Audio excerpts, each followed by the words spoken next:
At 68, my niece Lauren stood in my Portland community garden, announcing she'd sold its land for condos, calling me too old to play in dirt. My heart sank, my hands shook, as my nephew-in-law, Greg, backed her, dismissing my work as pointless. My gardeners scattered, hurt, but a deed in my old Walkman exposed Lauren's scheme and gave me the courage to save my sanctuary. Drop a comment with where you're watching from, like, share, and subscribe for more stories of resilience and triumph. Let's dive in. My life was a thriving garden in the 1990s, its rows bursting with purpose and color. I found my calling in 1995, a widow at 40, living in a Portland bungalow where Buffy the Vampire Slayer flickered on my boxy TV, Sarah McLachlan's surfacing spun on my stereo, and my backyard bloomed with roses, lavender, and basil. I'd sip coffee, the air thick with soil and promise, my hands stained from digging. After my husband Tom passed in a car accident, I raised my niece Lauren, whose parents, my sister and her husband, died in the same crash. Our bungalow was our haven, filled with my spaghetti dinners, the scent of garlic bread, and Lauren's chatter about Buffy's latest demon fight. She'd toddle behind me, her tiny hands clutching marigold seeds, giggling as we planted sunflowers, their golden heads stretching toward the sky. Those moments stitched us together, her laughter my light in grief's shadow. In 1999, I started a community garden, a rebellion against Portland's creeping concrete. A vacant lot, littered with broken glass and weeds, became our sanctuary, a patchwork of zucchini, tomatoes, apple trees and daisies. I led a group of neighbors, teachers, retirees, students under string lights, our trowels digging in rhythm, the earth soft beneath our knees. My patterns, rooted in companion planting and heirloom seeds, were the garden's soul, shared freely to spark joy. We'd harvest baskets of produce, donate them to shelters, and swap stories of resilience, our laughter mingling with the hum of bees. Lauren grew up in that green glow, sketching garden layouts as a teen, her notebooks filled with my trellis designs. I dreamed she'd carry my passion, my garden a legacy of growth, its roots deep in community. Lauren married Greg in 2016, a real estate agent with a sharp suit and sharper ambition. They settled nearby, and I welcomed Greg, hosting Sunday brunches with my quiche, Jules Spirit playing softly on my old CD player. Lauren helped with garden tasks, ordering seeds, posting flyers, but nudged me to modernize with apps or corporate sponsors. Aunt Ellen, gardening's sweet, but it's not a brand, she'd say, her tone polished, her eyes flicking to her phone. I chalked it up to her corporate job at a real estate firm, believing her heart was still with the soil. I trusted her, blind to the ambition glinting in her gaze. The way her visits grew shorter, her hugs brisk. The garden was my lifeline, expanding over decades into a vibrant hub. We'd plant sweet peas, share recipes for tomato jam, and host potlucks under the stars, our tables groaning with homegrown feasts. I wasn't just the leader, I was the keeper of our sanctuary, my bungalow a hub where roots thrived. Volunteers flocked to us, drawn by our mission to feed and unite. Lauren managed our website, posting photos of our harvests, golden beets, crimson chard, her captions glowing with pride. But her visits dwindled, her emails curt, her focus elsewhere. Greg would nod at my plans, saying, "Ellen, you're a gem," his tone tinged with pity, as if my work was quaint. I ignored it, convinced family ties were unbreakable, our shared history, a trellis holding us up. In early 2024, a knee surgery slowed me, my joints creaking after hours in the dirt. My doctor warned of arthritis, urging rest, but the garden called. Lauren and Greg offered to handle logistics, renewing city permits, scheduling volunteers. I leaned on them, grateful for their help, my energy sapped by pain and physical therapy. The garden kept me alive, each seedling a pulse of purpose. Through my stiff fingers, I'd sit on my porch, watching Gilmore Girls reruns, sketching new beds with lavender and squash,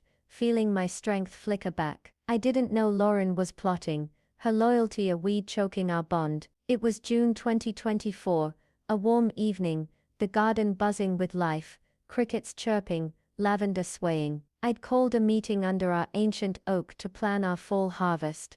My gardeners, 15 strong, gathered with notebooks, their faces lit by sunset. I stood trowel in hand, ready to share a new tomato layout, my heart full, despite my aching knee. Lauren and Greg arrived unannounced, her clipboard gleaming, his suit jarring among our muddy boots. I welcomed them, trusting Lauren's promise to support our permits. I began, my voice steady, describing companion planting for richer yields. Then Lauren stood, her eyes cold. "This land's sold," she announced, waving a contract. "Condos are coming, Ellen's too old to play in dirt." Greg nodded, adding, "Her work's pointless development's the future." My chest tightened, humiliation burning like frost on tender leaves. My gardeners gasped, some packing their tools, their trust uprooted. Lauren's contract listed her firm, my garden labeled vacant lot. I wanted to scream, this was my sanctuary,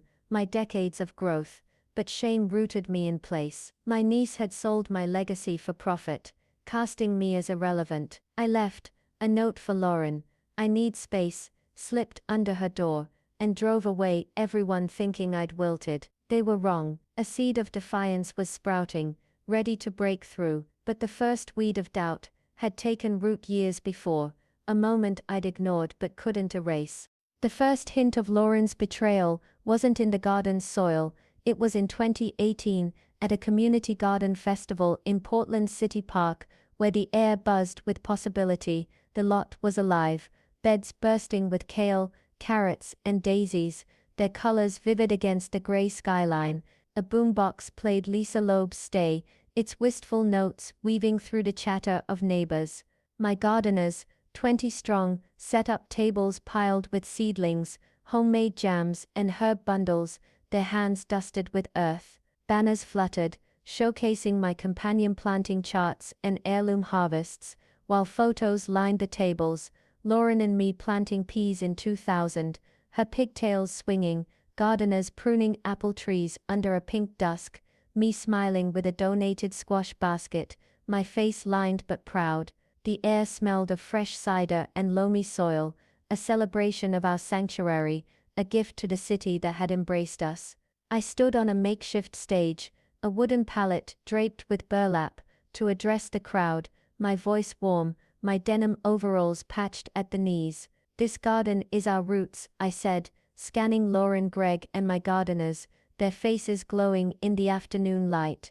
"Every seed, every harvest, it's us growing together, building community." The crowd cheered, clapping for our mission to feed and unite. Lauren smiled, her blazer crisp among our flannel shirts, and Greg clapped, his watch glinting. Then Lauren stepped up, uninvited, her tone too slick for the earthy crowd. "To Aunt Ellen, our heart," she said, her smile tight. "Her garden's lovely, but it's old-fashioned. We're taking it online, modernizing it for the future." Laughter rippled, but it was uneasy, murmurs cutting through the warmth. My stomach twisted, a cold unease settling like dew on my skin. Greg nodded, adding, "Lauren's got vision, time to scale up." The festival moved on, but Lauren's eyes met mine, sharp and proprietary, a glint I didn't recognize. I brushed it off as her tech-savvy ambition, a clash of her corporate world with my soil-stained one, but her words lingered, a weed sprouting in my heart. Over the years, Lauren's comments grew bolder, always cloaked as progress, each one a thorn pricking my confidence. At a 2020 family barbecue in my backyard, the air thick with grilled corn and sunscreen, she leaned across the picnic table, her iced tea sweating in her hand. "Aunt Ellen, your garden's cute, but it's not scalable," she said, her voice casual but cutting. "This land's worth more as condos. Think of the profit." Guests laughed, thinking it a joke, but the jab landed, implying my work was trivial, a hobby not a legacy. Greg nodded, his eyes on his phone, scrolling through listings, while gardeners shifted uncomfortably, their plates of potato salad untouched. I told myself it was Lauren's real estate mindset, her way of dreaming big, but the words stung, sowing doubt. Was I too rooted in the past? Was my garden a relic, out of place in her shiny world? Lauren's help began to feel like control, her suggestions reshaping the garden I'd nurtured. She'd push cash crops like arugula over my heirloom tomatoes, saying, "Aunt Ellen, zucchini's not trendy, buyers want chic." She'd take credit for my designs, telling volunteers, "I planned the pea trellis, Ellen's catching up." I'd catch Greg watching, his brow furrowed, but he stayed silent, his loyalty to Lauren unwavering. My gardeners, busy with their own lives, didn't notice the shift, but I felt it, a slow sidelining in the sanctuary I'd sown. During planning meetings, Lauren would interrupt my tips on soil health, saying, "Let's keep it simple, Aunt Ellen, for the app." Greg would agree, assuming she was innovating, his voice smooth as he praised her strategy. My voice shrank, my passion dimming under their polished efficiency. The worst came at a 2022 harvest party, my bungalow glowing with lanterns, tonic playing softly on my stereo, its chords wrapping the night in nostalgia. I just shared a new marigold bed, its companion planting a hit with volunteers, who clapped as I explained pest control. Lauren smirked, raising her wine glass, her nails manicured. "Aunt Ellen's garden is nostalgic," she said, "but I'm scaling it up. App sponsors, real impact." The laughter was polite, but it cut like a spade through roots. Gardeners glanced down, their plates of apple pie untouched. Greg squeezed my hand, oblivious to the sting. That night, I stood in my kitchen, staring at my seed jars, glass soldiers lined on shelves, tears falling. How had I become a relic in my own soil? Why couldn't I confront her? Lauren was my niece, my daughter in all but name, her childhood woven into my garden's story. What if I was misreading her ambition? Her words took root, choking my purpose, making me question my place. I tried to focus on the garden, our mission to grow community, but Lauren's shadow loomed, her vision threatening to uproot everything I'd planted. But the true betrayal, the one that shattered me, came in the heart of my garden. My garden was my sanctuary, its soil a shield against loss, until Lauren turned it into a battlefield. It was June 2024, a warm Portland evening, the community garden alive with the hum of bees and the sweet scent of lavender swaying in the breeze. I'd called a meeting under our ancient oak, its branches heavy with shade, to plan our fall harvest. My gardeners, 15 strong, from young parents to gray-haired retirees, gathered on mismatched chairs, their notebooks open, trowels tucked into belts, their faces lit by the golden dusk. I stood, my trowel in one hand, a new tomato layout in the other, my knee aching from surgery, but my heart full.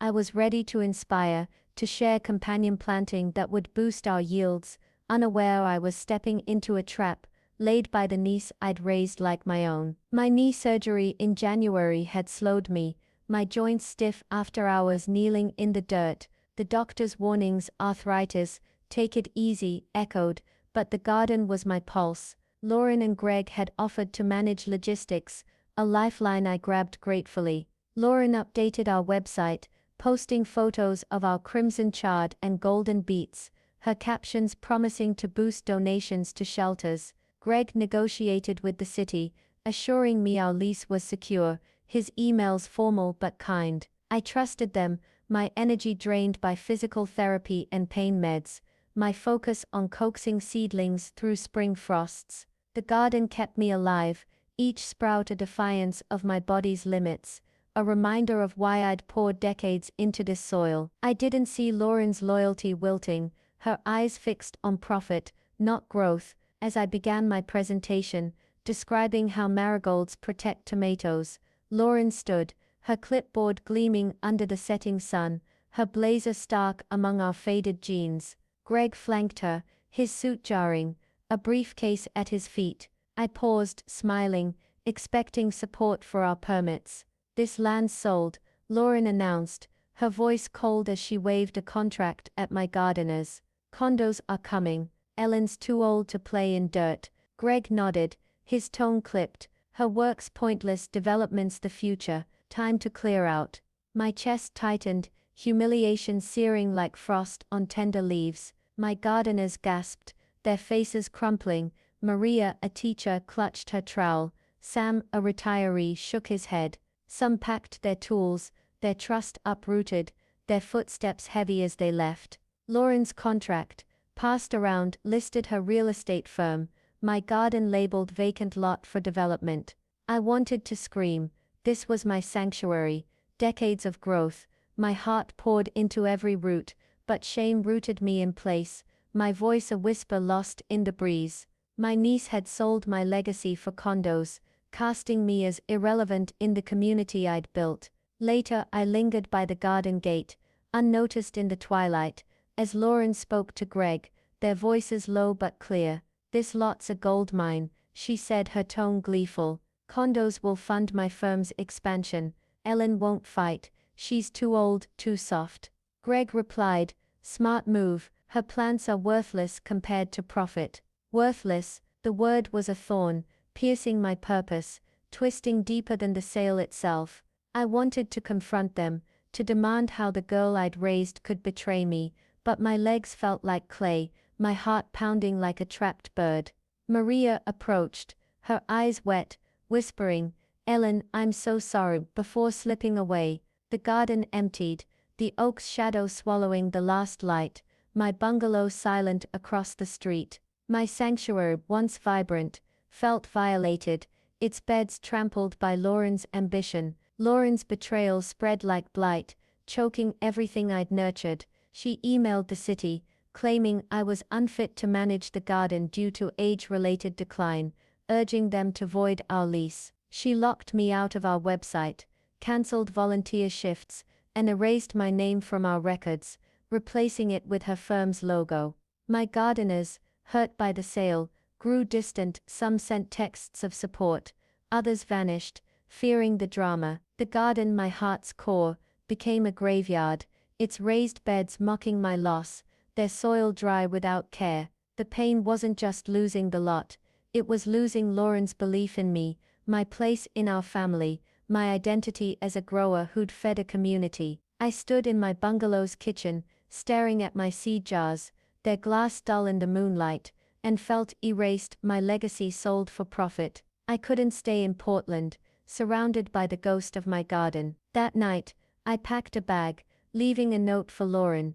I need space tucked under her door. I drove to a coastal Oregon town, no plan, just a need to escape the weight of being discarded. My bungalow, my gardeners, my niece all felt like roots torn from a life I no longer recognized. Everyone thought I'd faded, too weak to grow again.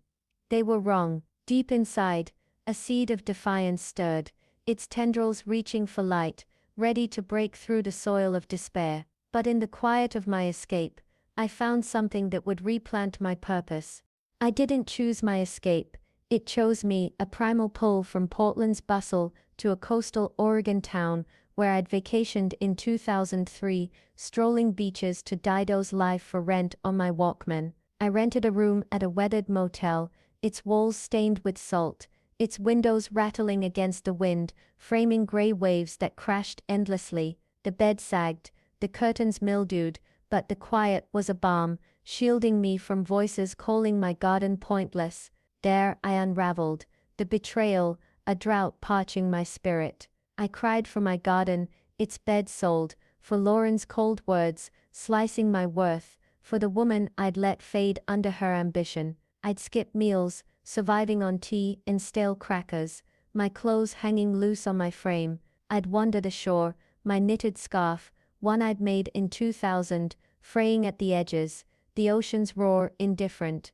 At 68, the woman in the motel's foggy mirror, hair gray, eyes sunken, cheeks hollow, was a stranger. I felt uprooted, my legacy sold, my niece a shadow where love once grew. One chilly morning, craving warmth, I wandered into a nursery, its greenhouse glowing with ferns and orchids.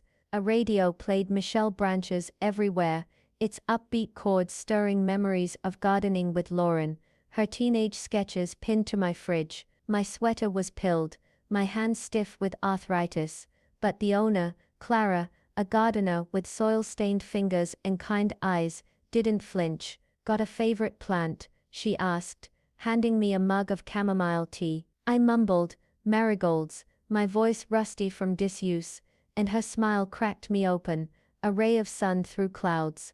I nearly cried, the mug's warmth seeping into my palms, thawing the chill of betrayal.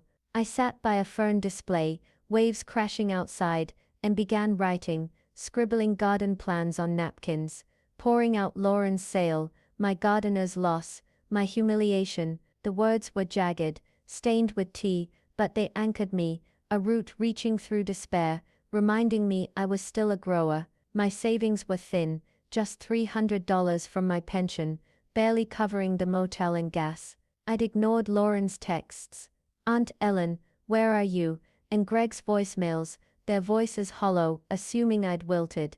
One sleepless night, the wind howling, I rummaged through my bag, seeking distraction. I found my old Walkman, a scratched relic from my bungalow, its plastic etched with years, a tether to days when Lauren and I danced to CDs in the kitchen. Inside, under a Tori Amos CD, was a folded deed, the garden lot's original lease from 1999, signed by me and the city. Tucked with it was a note from Maria, a gardener, in hurried ink. My heart pounded, my breath shallow, dated weeks before the sale. It read, Ellen, Lauren's selling the lot to her firm for condos. She's hiding it, claims you're too old to manage. You're our root, fight back. Maria. Tears blurred the words, my hands trembling. Maria had seen Lauren's scheme, warned me when I was too trusting, too buried in soil to notice. The deed was a seed, sprouting resolve in my chest. Lauren hadn't just sold my garden, she'd calculated it, trading my sanctuary for profit, banking on my age to silence me. I drove to a coastal library, my hands steady despite the storm within, and researched her firm on X. Posts revealed her condo deal, my garden pitched as prime real estate, with comments praising her vision, while dismissing some old gardener. My blood boiled, but the deed fueled me.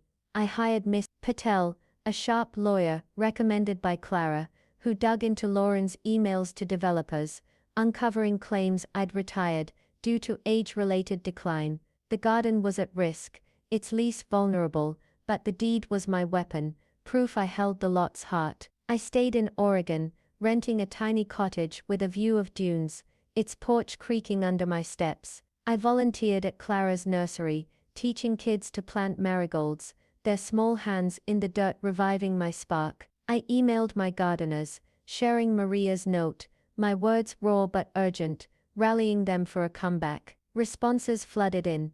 Ellen, we're with you, their loyalty a balm. I worked with Miss Patel to secure the garden's lease, filing motions to block Lauren's sale. I froze our website, cutting Lauren's access, and reclaimed our records. She felt the shift, logins failed, her deal stalled, her texts frantic. Aunt Ellen, the garden's a mess, where are you? I didn't reply, my focus on replanting my purpose. Clara's nursery became my refuge, its air thick with peat, where I sketched new beds, my hands steady. I wasn't retreating, I was growing, ready to save my sanctuary, my roots, my voice, with a plan to make the garden bloom louder than Lauren's condos ever could. But saving the garden wasn't enough. I wanted my roots to thrive, and they would.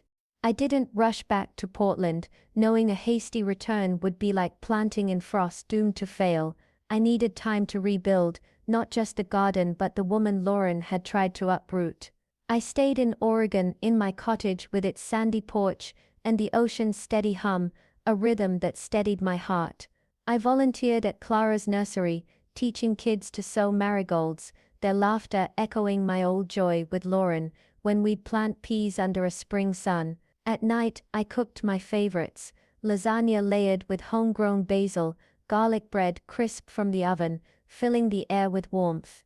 I sketched new garden beds, blending lavender with squash, forgiving myself for shrinking under Lauren's betrayal.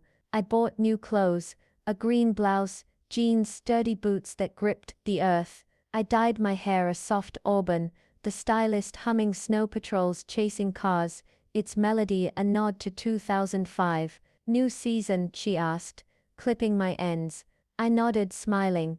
A whole new bloom. The mirror showed Ellen not broken but bold, a grower ready to reclaim her soil. Miss Patel, my lawyer, was a force, uncovering Lauren's emails to developers, pitching the garden as vacant and me as too old to lead. My gardeners, scattered by the sale, reconnected after I shared Maria's note, their emails fierce with support. Ellen, you're our heart, rekindling my fire. I planned a public harvest festival in Portland, a bold act to showcase our produce and expose Lauren's scheme. I contacted the city, securing the lot with Miss Patel's help, and spread word through flyers stapled to telephone poles, posts tagged #SaveOurGarden, and my gardeners' networks. The festival would be our revival, a stage to prove our roots were stronger than condos. Lauren felt the shift, her deal faltered, developers backed off, her texts desperate. Aunt Ellen, what's this festival? Call me. I didn't reply, my focus on the soil, on growth, on truth. Clara helped design posters, her hands quick with markers, while I rallied volunteers, my voice steady, my knee stronger with each step. 3 months after I fled, I returned. It was a crisp September morning, the garden lot transformed into a vibrant market, buzzing with over 150 people, gardeners, neighbors, local reporters, their cameras flashing. Our beds brimmed with zucchini, heirloom tomatoes, and sunflowers, their golden heads swaying. Tables groaned with jams, herb bundles and seedlings, each tagged Ellen's Community Garden. I stood under the oak, trowel in hand, my blouse bright against the earth, and spoke, my voice clear. This garden is our home, I said, then projected Maria's note, reading Lauren's words. Ellen's too old, sell the lot. I held up the deed, proof of our lease, its ink a vow. The crowd gasped, then roared, buying our produce, signing a petition to save the lot.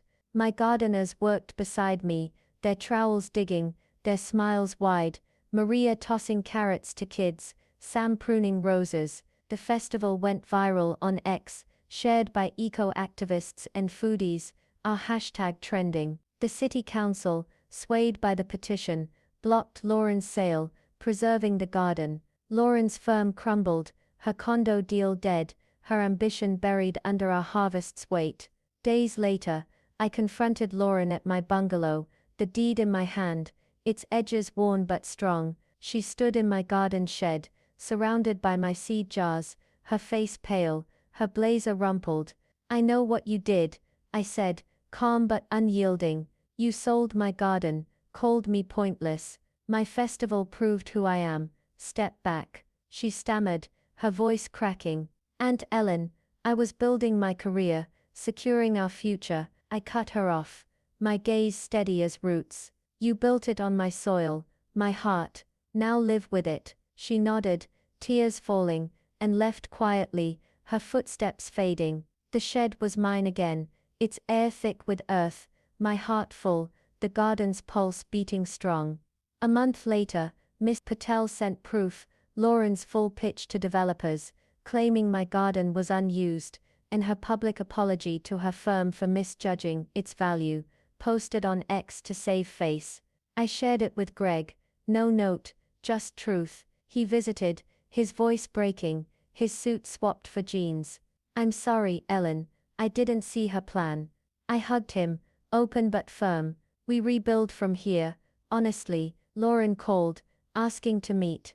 We sat in my kitchen, sunlight streaming through the window, not as before, but raw. She apologized, her voice trembling, and we began healing, slow and real, a fragile sprout in scorched soil. One evening, I sat in my garden, planting marigolds, their petals bright as Gilmore Girls played on my portable radio, its theme song a comfort from 2000. My garden thrived, our meetings packed with new volunteers, our mission to grow community stronger than ever. Neighbors emailed, praising my beds, calling me a green hero. I wasn't the woman Lauren had tried to uproot, nor the one seeking approval. I was Ellen, rooted in growth, my garden a light no one could dim, my family and community whole again in a new, honest way, our roots deeper for the storm we'd weathered.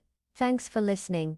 If you've ever felt your passion sold out, share your story below. Subscribe for more tales of strength, and let's keep rising together.